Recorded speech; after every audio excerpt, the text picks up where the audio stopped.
اللهم دربا لا تضيق به الحياة، وقلبا لا يزول منه الأمل. اللهم ازرع في قلبي راحة دائمة وأمل لا يخيب.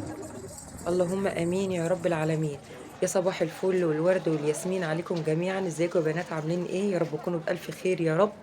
انا بعتذر طبعا على تاخير على تنزيل الفيديوهات، بس غصب عني والله، يعني عندي ضغط كده وولادي كمان والامتحانات، بس باذن الله مش هتاخر عليكم تاني.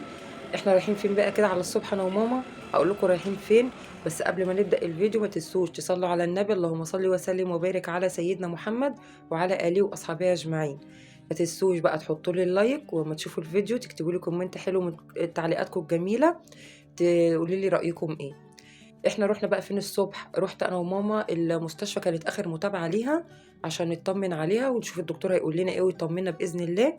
والحمد لله طمنا وادانا شويه تعليمات كمان كده تمشي عليهم. وانا طبعا ما كانش ينفع ان انا اروح واسيبها غير اما اطمن عليها، لان طبعا طول الفتره دي كلها زي ما قلت لكم ما كانش ينفع تقف على البوتاجاز نهائي عشان موضوع الحراره والبخار والكلام ده كله.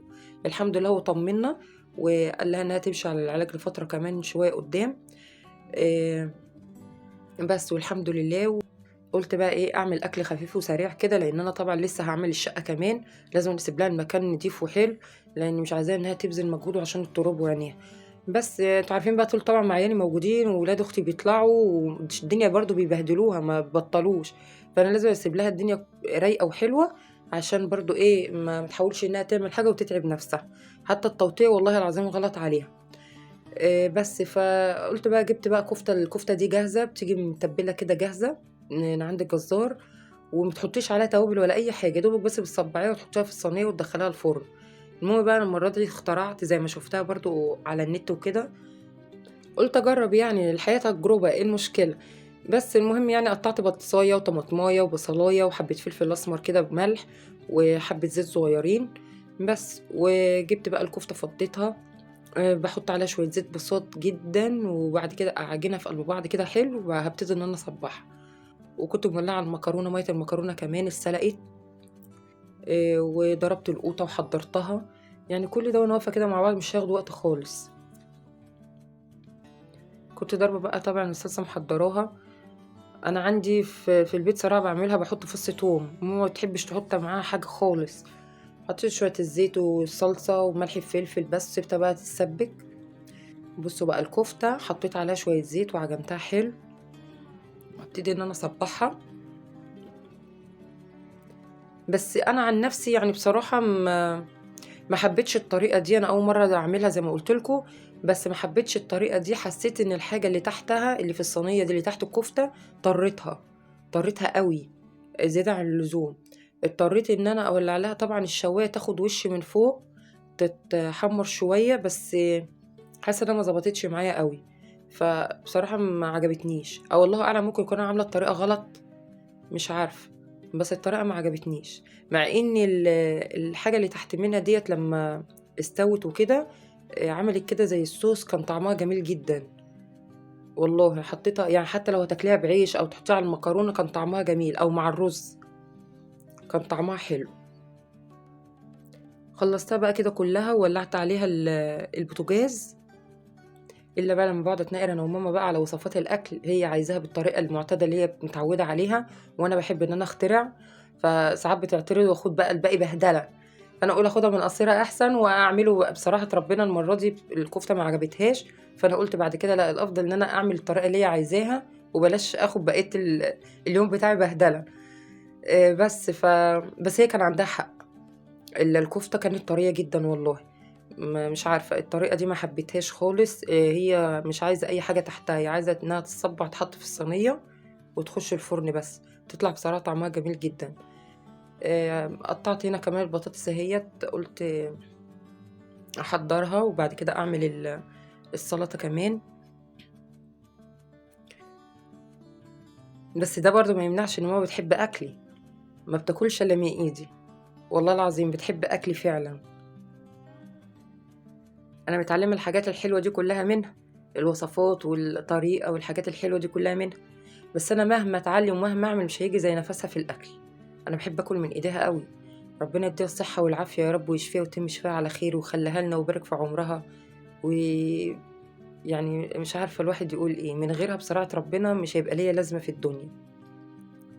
انا لو طول اقعد معاها طول الوقت هقعد والله، بس انا غصب عني برضه عشان ظروفي وبيتي وعيالي ومدارس، بحاول ان انا يعني اي وقت بكون فاضية فيه بروح لها.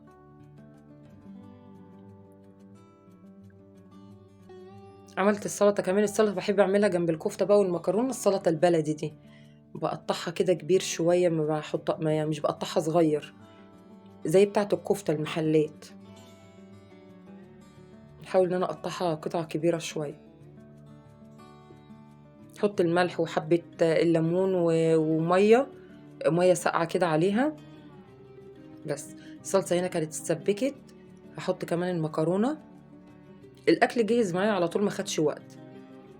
بعد ما نتغدى بقى ان شاء الله هعمل بقى الشقة واخلصها واحضر حاجتي انا كمان، الم هدوم عيالي اللي مبحترينها في كل حتة والكتب. بس كانوا بصراحة ربنا والله على قد ما انا صحيح انا قاعدة عند ماما لخدمتها، وانا اتمنى ان انا بخدمها طول عمري. كان من احسن الايام اللي قضيتها مع 10 ايام. اللمة بتبقى حلوة، والاجواء الاسرية دي بتبقى جميلة. قاعدين بقى واختي بتطلع بعيالها وكده، فبصراحة ربنا الاجواء بتبقى جميلة، وايام ما تتعوضش. يا رب نفضل متجمعين بحسها دايما يا رب. حضرت بقى، بص امي بقى مخلله الخيار المخلل الجميل دوت، ومخلله كمان قرنبيط. وعملت السلطه اهي وحضرتها. حمرت البطاطس. بصوا بقى اوريكم الكفته طلعتها اهي. هي حلوه كل حاجه وطعمها حلو، ووشها كان متحمر وحلو. بس هما بيقولوا لي قلبها طري قوي، يعني قلبها ايه مستويه، بس قلبها كان طري قوي بسبب الحاجه اللي انا حطيتها تحتها، بسبب البطاطس والبصل والقوطه اللي حطيتها. فانا لو هجرب بقى تاني فانا مش هعمل الطريقه دي بصراحه، فما انصحش ان انتوا تعملوها. ما اعرفش بقى هل انا عاملاها غلط ولا هي كده فعلا وطرت الكفته مني، بس انا عن نفسي مش هجربها تاني.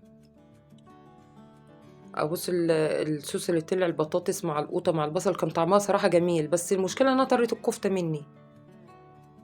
غرفت بقى كمان المكرونه، حطيت بقى الطبليه بتاعتنا الجميله، طبليه لمتنا. يا رب نفضل ملمومين دايما عليها كده بحس امي يا رب، وربنا ما يجيب حاجة وحشة ويديها الصحة والعافية ويبارك في عمرها يا رب، ونفضل تحت رجلها دايما.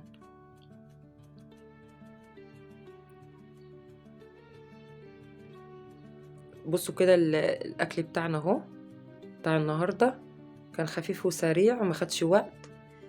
ما تنسوش بقى لو الفيديو عجبكم تحطوا لي اللايك وتكتبوا لي تعليق حلو من تعليقاتكم الجميلة، أو حطوا لي اللايك. بس ما تجربوش طريقة الكفتة دي، نصيحة مني. بصوا بقى الأكل حطيته على الطبلية.